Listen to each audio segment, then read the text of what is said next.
Hello students, मैं संदीप सोम। बच्चों, जो आज हमारा टॉपिक है, जो हमने अपने लास्ट वीडियो में कराया था, लास्ट वीडियो में हमने आपको विद्युत द्विध्रुव के कारण अक्षीय स्थिति पर विद्युत क्षेत्र की तीव्रता निकाली थी। तो आज जो हमारा टॉपिक है उसमें क्या है, विद्युत द्विध्रुव के कारण निरक्ष रेखा पर स्थित किसी बिंदु पर हमें क्या निकालनी है, विद्युत क्षेत्र की तीव्रता निकालनी है। पहले वाला टॉपिक और ये टॉपिक दोनों मिला के दोनों ही इंपॉर्टेंट है और एग्जाम के पर्पज से दोनों ही इंपॉर्टेंट है। दोनों में से किसी एक के आने के चांस रहते हैं, तो ये आपका टॉपिक बहुत इंपॉर्टेंट है। तो अगर इसमें आप अच्छे से, सबसे पहले अगर आप इसमें डायग्राम को अच्छे से समझ पाएंगे तो डायग्राम के साथ साथ इसको करना बहुत ही आसान होगा और ये बहुत ही आसानी से आप इसको सॉल्व भी कर सकते हैं। तो सबसे पहले फोकस हमारा किस पे होना चाहिए, जरूरी है डायग्राम। डायग्राम को जैसे अगर समझ लेंगे तो डायग्राम के बेस पर हम सारी चीज़ों को बहुत ही आसानी से कर सकते हैं। तो आइए स्टार्ट करते हैं। तो सबसे पहले हमने क्या बताया, विद्युत द्विध्रुव के कारण उसकी निरक्ष रेखा पर स्थित बिंदु पर विद्युत क्षेत्र की हमें तीव्रता निकालनी। तो सबसे पहले हम बात करते हैं, माना यहाँ पर हमारे पास क्या है, माना ये बिंदु A और ये बिंदु B। माना जो AB है वो हमारा क्या है, विद्युत द्विध्रुव है, विद्युत द्विध्रुव आघूर्ण है। अब इस बिंदु A पर यहाँ पर क्या है, माइनस Q आवेश रखा हुआ है और बिंदु B पर प्लस Q आवेश रखा हुआ है और दोनों जो आवेश हैं इनके बीच की दूरी है आपकी 12 है और ये क्या है, सपोज उसका मध्य बिंदु O है। तो निरक्ष रेखा क्या होती है, जो विद्युत द्विध्रुव है अगर उसके मध्य बिंदु के लंबवत कोई बिंदु है तो वो निरक्ष स्थिति कहलाती है। तो हमारे क्या है, विद्युत द्विध्रुव का मध्य बिंदु क्या है, आपका O है। तो इस मध्य बिंदु O से विद्युत द्विध्रुव के लंबवत मतलब निरक्ष पर स्मॉल r दूरी पर कोई बिंदु क्या है, आपका P है, जिस पर आपको विद्युत क्षेत्र की तीव्रता ज्ञात करनी। तो सबसे पहले आप देखिए, जब इसको ये पॉइंट मध्य बिंदु होता है तो ये कितना हो जाएगा आपका L और ये भी L। अब हमें क्या करना है, सबसे पहले बिंदु P पर विद्युत क्षेत्र की तीव्रता निकालने के लिए हम क्या करते हैं, जो ये आवेश कैसा है आपका प्लस है, इस आवेश कारण बिंदु P पर निकालना है। तो सबसे पहले क्या करते हैं, इस पर जो बिंदु P को A से मिलाते हैं और इसको घटक के रूप में हम आगे की ओर ले जाएंगे। ऐसे ही हम क्या करते हैं, इस बिंदु को इससे मिलाते हैं। तो अब आप देखते हैं होता क्या है, सबसे पहले ये अगर आवेश प्लस है तो इसके कारण जो विद्युत बल रेखा होगी वो बाहर की ओर होगी और उसको हम क्या वेक्टर E1 से नोट करेंगे, वेक्टर E1। और जो माइनस आवेश होता है उसके कारण विद्युत क्षेत्र की तीव्रता क्या होती है, अंदर की ओर होती है, तो हम उसको E2 से डिनोट करते हैं, वेक्टर E2।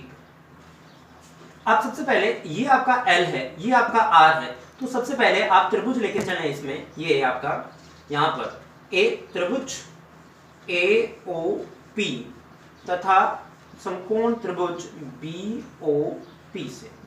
तो हमें क्या है, जब भी हम विद्युत क्षेत्र की तीव्रता निकालनी है, इस प्लस क्यू आवेश कारण बिंदु P पर निकालें या माइनस क्यू का आवेश कारण, तो हमें क्या चाहिए, BP या AP हमें दूरी चाहिए। और BP और AP निकालने के लिए हमारे पास क्या है, पाइथागोरस प्रमेय। तो पाइथागोरस प्रमेय के अनुसार हमने त्रिभुज ले लिया, समकोण त्रिभुज AOP, ये क्या है आपका 90 डिग्री, ये भी 90 हो जाएगा और मान लीजिए ये एंगल थीटा होगा तो ये भी क्या होगा आपका थीटा होगा, क्योंकि मध्य बिंदु से निकाला तो दोनों क्या होंगे, समान। तो यहाँ पे क्या करते हैं, पाइथागोरस प्रमेय क्या कहती है, कर्ण पर बना वर्ग, जो कर्ण है मतलब कर्ण पर बना वर्ग शेष दो भुजाओं पर बने वर्गों के योग के बराबर होता है। अब जो दोनों कर्ण हैं, जो PA बराबर किसके होगा, PB के, और यहाँ पर दोनों का जो वर्गों का योग होगा। आप देखिए जब दोनों होंगे तो एक तो क्या हो गया आपका, यहाँ पर ले लेते हैं OA का स्क्वायर हो जाएगा प्लस यहाँ पे क्या हो जाएगा आपका OP का स्क्वायर, और पूरे का या तो आप अंडर रूट लगा दीजिए या पूरे की पावर क्या कर दें आप हाफ, पाइथागोरस। नहीं तो आप सबसे पहले अगर लिखना चाहे तो आप ऐसे लिख सकते हैं, जो PA का स्क्वायर है वो किसके बराबर होगा, OA के स्क्वायर प्लस OP के स्क्वायर के बराबर हो जाएगा। उसको मैंने डायरेक्ट लिख दिया यहाँ पर, क्योंकि जैसे हम इसमें से यहाँ पर हटाते हैं तो ऊपर क्या आता है, इसका अंडर रूट या पावर क्या लिख सकते हैं आप 1/2 यहाँ पे लिख सकते हैं। अब यहाँ पर देखिए दूरी जानते हैं, OA जो है, OA कितना है आपका L है, तो L का स्क्वायर, और जो OP है वो कितना है आपका R है, तो R स्क्वायर, और पूरे की पावर कितनी हो गई आपकी हाफ। आप चाहें तो प्लस में है तो दोनों को आप चेंज भी कर सकते हैं। तो ये कितना होगा आपका R square plus L square की पावर हाफ, और ये भी कितना होगा R square plus L square की पूरे की पावर हाफ हो। अब सबसे पहले आपको क्या करना है, यहाँ पर आपने निकाल दिया PA बराबर PB, आपका निकल के आ गया। तो अब पहले की तरह हमें क्या करना है, जो प्लस क्यू आवेश है, प्लस क्यू आवेश के कारण जो प्लस क्यू आवेश है, प्लस क्यू आवेश के कारण बिंदु P पर के कारण हमें निकालना है बिंदु P पर विद्युत क्षेत्र की तीव्रता, विद्युत क्षेत्र की तीव्रता। अब जो विद्युत क्षेत्र की तीव्रता के लिए हमारा जो फॉर्मूला है वो क्या होता है, E = KQ/R² होता है। तो यहाँ पर जब हम बात करेंगे तो हमारा क्या है, वो हमारा वेक्टर कितना है, E1 है। अब K प्लस क्यू है तो ये क्यू आ गया, अपॉन में क्या है R²। अब R² की जगह हमारा क्या होगा, BP का स्क्वायर होगा। तो BP का स्क्वायर को जब हम यहाँ पर स्क्वायर करेंगे तो क्या होगा, यहाँ पे अगर आप इसको निकालेंगे यहाँ पर तो हमारा जो फॉर्मूला है डायरेक्ट क्या बन जाएगा, यहाँ पे R² + L², पावर होगी हाफ, इनटू में पावर होगी 2, तो क्या होगा 2 से 2 कैंसिल, और यहाँ पे क्या बचाएगा आपका R² + L², और डायरेक्शन होगी PB की दिशा, PB की दिशा होगी, और इसको बोलेंगे हम इक्वेशन नंबर फर्स्ट। मतलब दिशा क्या है, बाहर की ओर है, क्योंकि आवेश प्लस है तो विद्युत बल रेखा क्या होती है, प्लस से बाहर की ओर जाती है। अब इसी तरह से हमने क्या लिखना है, -q आवेश के कारण, -q आवेश के कारण, -q आवेश के कारण बिंदु P पर, बिंदु किस पर, यहां पर हम बताएंगे बिंदु P पर विद्युत क्षेत्र की तीव्रता। अब यहां पर जो विद्युत क्षेत्र की तीव्रता है, अब यहां पर क्या बना आपका E2। अब देखिए यहाँ पर आवेश जो है वो माइनस का है, जो माइनस आवेश होता है उसके कारण जो बल रेखाएं होती हैं वो क्या होती हैं, अंदर की ओर होती हैं। तो इसकी दिशा E2 की क्या है, अंदर की ओर है। ये क्या है आपका वेक्टर E2।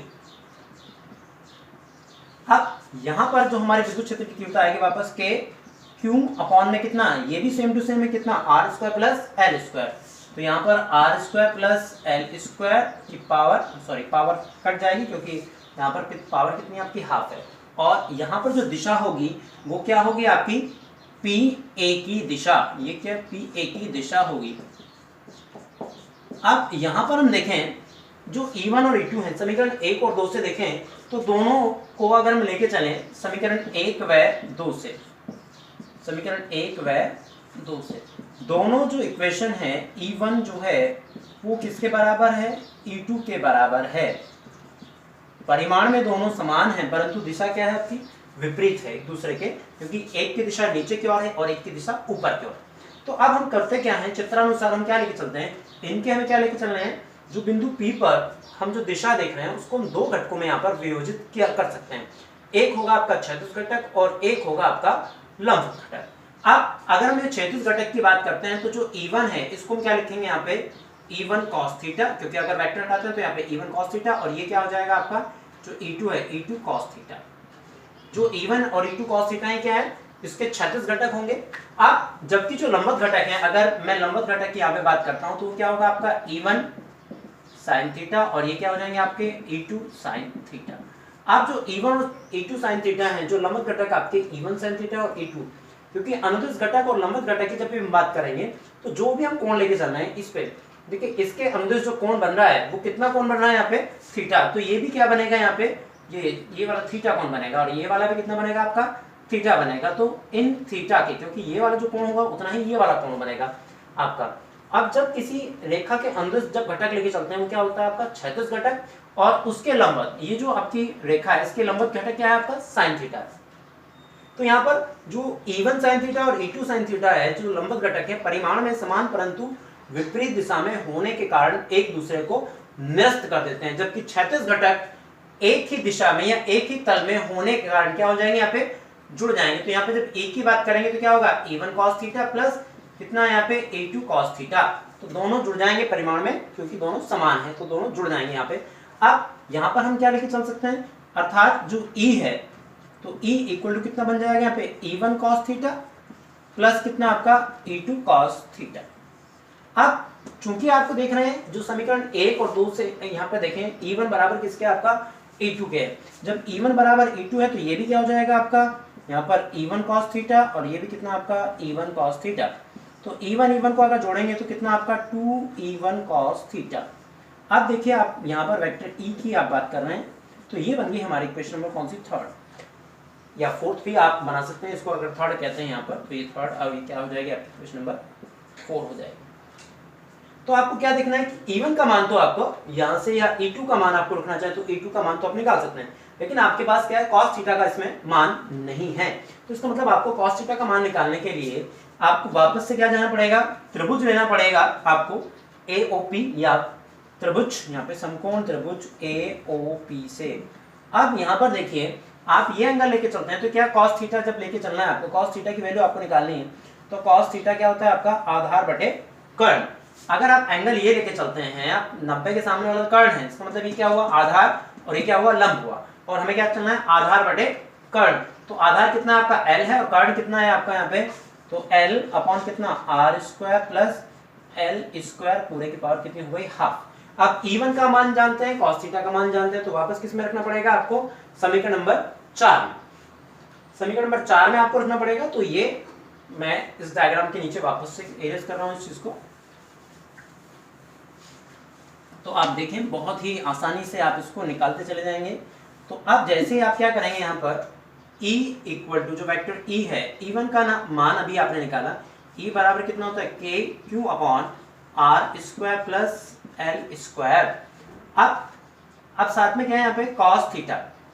अब cos थीटा जैसे आप रख रहे हैं साथ में, यहाँ पर जो 2 है मैं उसको भी यहाँ पे लिख लेता हूँ 2, और cos थीटा की वैल्यू क्या है L अपॉन कितना R square plus L square पूरे की पावर हाफ। अब आप देखें यहाँ पर जो Q इंटू 12 बन गया है सीधा सीधा, तो A इक्वल टू जो हमारा कितना बन गया K, और साथ में चूंकि P बराबर क्या होता है आपका Q इंटू 12 होता है, तो यहाँ पे जो E की वैल्यू है हमारी डायरेक्ट निकल सकती है, E बराबर कितना K, यहाँ पे P, और नीचे कितना हो जाएगा इसकी पावर यहाँ पे हाफ, इसकी पावर 1 और इसकी पावर हाफ है, तो दोनों की पावर मिला कितनी हो जाएगी L square plus R square पूरे की पावर कितनी आपकी 3/2। तो ये हमारे क्या है यहाँ पे निरक्षर स्थिति में विद्युत क्षेत्र की तीव्रता निकल के आ जाती है। अब यहाँ पर आने के बाद फिर से एक क्वेश्चन यहाँ पे अराइज होता है, यदि जो ये R है इस L की कंपैरिजन में जो R जो है, यदि हम बात करें यदि जो R है वो बहुत बड़ा है, किससे, L से बड़ा है, क्योंकि L मैंने उस दिन भी बताया था आपको, पिछले वीडियो में बताया था, L जो है वो बहुत छोटा होता है, क्योंकि परमाणु के अंदर प्लस और माइनस दोनों होते हैं, तो उनके बीच की दूरी बहुत अल्प होती है। जब और अल्प का जब बहुत छोटे का हम क्या करते हैं स्क्वायर करते हैं या कोई भी क्यूब करते हैं तो और भी छोटा हो जाएगा। तो यहाँ से हमें क्या करना है, इसका स्क्वायर या क्यूब करते हैं तो और भी क्या हो जाएगा, छोटा हो जाएगा। जब छोटा हो जाएगा तो उसको क्या कर सकते हैं, नगण्य मान सकते हैं। तो यहाँ पे R स्क्वायर की तुलना में L स्क्वायर को नगण्य मानने पर,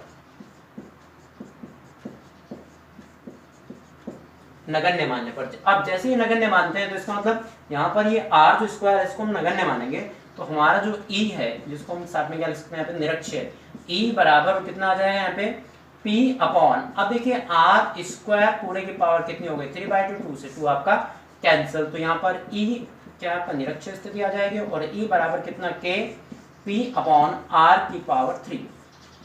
तो ये बन गई आपकी निरक्षर स्थिति। तो ये आपका, अब मुझे क्या बताना है इसमें, जो अक्षर निरक्षर स्थिति उसमें संबंध बताना है। तो एक बार अगर डायग्राम को मैं अलग से आपको एक बार और बता देता हूँ, क्योंकि डायग्राम इसमें मेन इंपॉर्टेंट है, ये आपको चीजें निकालनी है। तो आप डायग्राम को एक बार फिर से फोकस कर लें, क्योंकि डायग्राम मैं फुल बोर्ड पे आपको एक डायग्राम ही, सिर्फ डायग्राम ही बता रहा हूँ। तो एक बार आपको देख लें, हमने जो टॉपिक है वो क्या लिया है, अक्षय विद्युत द्विध्रुव के कारण निरक्षर रेखा पर स्थित बिंदु पर विद्युत क्षेत्र की तीव्रता हमें निकालनी। तो आप देखिए सबसे पहले हमारे पास क्या है, माना ये कोई क्या था, AB एक विद्युत द्विध्रुव था, बिंदु A पर -q आवेश और बिंदु B पर क्या था हमारा +q आवेश था। तो हमने क्या लिया, इसका जो बीच की दूरी है वो कितनी आपकी 12 है ये आपकी, और ये मध्य बिंदु O है, तो ये वाली दूरी L और ये भी कितनी हो जाएगी L। अब इसके मध्य बिंदु O के लंबवत, ये सपोज लंबवत है, बिल्कुल एग्जैक्ट सीधी लाइन आपको लेकर चलनी है।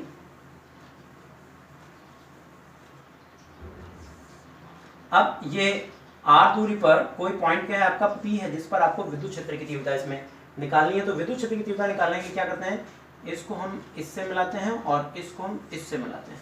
अब हमें क्या निकालना था, जो ये L है ये R है, तो समकोण हमने क्या लिया यहाँ पे पाइथागोरस प्रमेय ली, और पाइथागोरस प्रमेय को लेकर हमने क्या निकाल दिया, ये R square plus L square की पावर हाफ, और जितना ये है उतना ये आ जाएगा L square plus R square plus L square की पावर हाफ। अब हमने क्या देखा, सपोज ये एंगल कितना बन रहा है थीटा, ये भी एंगल थीटा बन रहा है, दोनों सेम बनेंगे और ये क्या है आपका 90। तो हमने यहाँ पे पाइथागोरस प्रमेय लेकर ये तो निकाल दिया आर स्क्वायर प्लस। अब हमें क्या निकालना है, जैसे हम प्लस क्यों आवेश लेके चलते हैं तो प्लस क्यों आवेश कारण जो विद्युत क्षेत्र की तीव्रता होगी वो कैसे होगी आपकी बाहर की ओर, जिसको हम क्या कह रहे हैं वेक्टर E1 हमने बोला। अब ऐसे ही जो प्लस माइनस क्यों आवेश कारण विद्युत बल रेखा क्या होती है अंदर की ओर होते हैं, उसको हमने क्या बोला यहाँ पे वेक्टर E2 बोला। अब हमने क्या बता रहे हैं यहाँ पे E1 E2 कारण हमने फॉर्मूला बना दिया E बराबर के Q upon R square plus L square, क्योंकि पावर हाफ है वो स्क्वायर से कट जाती है। अब हमने क्या बताया यहाँ पे घटक हमने बताया जो मेन इंपॉर्टेंट है। अगर हम यहाँ पे प्लस क्यों आवेश के अनुदेश यहाँ पे क्या देखते हैं बिंदु P पर हमें घटक देखने हैं। अगर हम इस रेखा के अनुदेश जो अक्षर रेखा है हमारी इससे थीटा को माने तो इसके थीटा के अनुदेश जो घटक है यहाँ पर जिसको हम E1 बात कर रहे हैं तो हम इसको क्या लिखेंगे यहाँ पे E1 cos थीटा, और ये क्या होंगे आपके क्षैतिज घटक। और ऐसे ये क्या बन रहा है आपका E2 cos थीटा जो E2 आ रहा है। अब इस बिंदु पर ये कोण थीटा है तो इसमें इन दोनों का परिणामी क्या होगा आपका यहाँ पे वेक्टर E इक्वल टू कितना E1 cos theta plus E2 cos theta. अब ये E1 और E2 जो cos थीटा है ये किसके नियम से जुड़ जाते हैं, तो हमने ये नियम 11th क्लास में पढ़ा है वेक्टरों का संयोजन में। क्या वेक्टरों को हम जब जोड़ते हैं तो जब दो वेक्टर्स जोड़ते हैं हम कभी भी आपने देखा होगा अगर एक वेक्टर ये है वेक्टर A है और ये दूसरा वेक्टर क्या है आपका B है, मतलब दोनों की अगर पूंछ आपस में जुड़ी हुई है टैल्स जुड़ी हुई है तो इनका रिजल्टेंट बनाने के लिए हम क्या करते थे हमेशा इससे परपेंडिकुलर और उसका रिजल्टेंट हमेशा क्या लेते थे मिड पे, और ये क्या होता था vector A plus vector B। तो ऐसे ही इन दोनों को हमने vector E1 plus vector E दोनों को जोड़ दिया और यहाँ पे क्या बन गया हमारा रिजल्टेंट। अब साथ में मैंने यहाँ पे बताया जो आपका इस पे घटक है यहाँ पे E1 sin थीटा ये लंबवत घटक होंगे और ये क्या होंगे आपके E2 sin थीटा। अब E1 और E2 आपने बताए थे मैंने इसमें बताया था कि परिमाण में दोनों कैसे हैं समान है। अब परिमाण में तो समान हो गया लेकिन दिशा क्या है एक दूसरे के लंबवत, क्योंकि साइन 180 अगर मैं साइन यहाँ की बात करता हूँ तो साइन एक ऊपर की ओर हो गया एक नीचे की ओर हो गया, तो परिमाण में समान परंतु विपरीत दिशा में होने कारण एक दूसरे को नष्ट कर देते हैं। क्योंकि क्या होगा एक की ऊपर वैल्यू 0 साइन 0 और 180 की वैल्यू क्या होती है सेम होती है और लेकिन डायरेक्शन अपोजिट है फिर भी दोनों की वैल्यू क्या हो जाएगी 0, तो परिमाण में समान होने कारण एक दूसरे को नष्ट कर देते हैं। अब इसमें जो बात आती है वो आती है अक्षीय और निरक्षीय स्थिति में संबंधित। तो जब यहाँ पे हम अक्षीय और निरक्षीय स्थिति में संबंध की बात करते हैं तो हमारा जो हेडिंग है वो क्या है आपका अक्षीय एवं निरक्षीय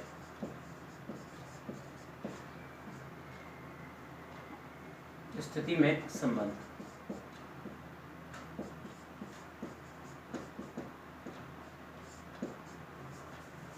में संबंध यहाँ पे विद्युत ध्रुव के कारण अक्षीय स्थिति और निरक्षीय स्थिति में संबंध। जब हमें अक्षीय निरक्षीय स्थिति की बात करनी है तो आपने जो अक्षीय स्थिति है E अक्षीय हमारे क्या था अक्षीय स्थिति के लिए हमने फॉर्मूला क्या निकालता है E बराबर K 2P अपॉन R की पावर 3, ये अक्षीय स्थिति के लिए। हमने दूसरा फॉर्मूला क्या लगा निरक्षीय के लिए E बराबर K और यहाँ पे P अपॉन R की पावर 3, ये इक्वेशन नंबर सही। अब यहाँ पे क्या करें दोनों की तुलना करते हैं समीकरण 1 व 2 की तुलना करने पर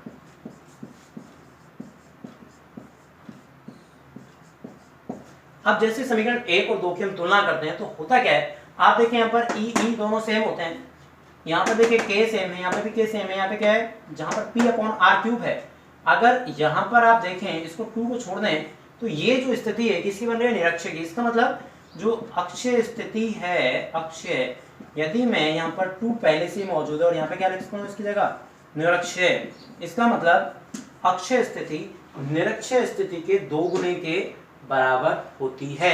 या आपको यहाँ से अगर वैल्यू निकालनी है E निरक्षीय निकालना है तो क्या हो जाएगा E अक्षीय और बटे में कितना आ जाएगा आपका 2 यहाँ पर, मतलब जो निरक्षीय है वो अक्षीय स्थिति का क्या होता है आधा होता है। तो दोनों में संबंध है जो एक नंबर में कभी कभी पूछ लिया जाता है। तो अक्षीय तो आज हमने टॉपिक जो किया विद्युत द्विध्रुव के कारण निरक्षीय स्थिति पर विद्युत क्षेत्र की तीव्रता। तो वीडियोस को ध्यान से आपको देखना है क्योंकि अभी हमारा ऑलमोस्ट हम आधा चैप्टर अपने को कंप्लीट कर चुके हैं और इसी तरह से हम अपने चैप्टर्स कंप्लीट करते चले जाएंगे और साथ में जो भी हमारे एग्जाम टेस्ट होंगे वो आप ऑनलाइन लेते रहें। तो आज के लिए इस वीडियो में इतना ही है।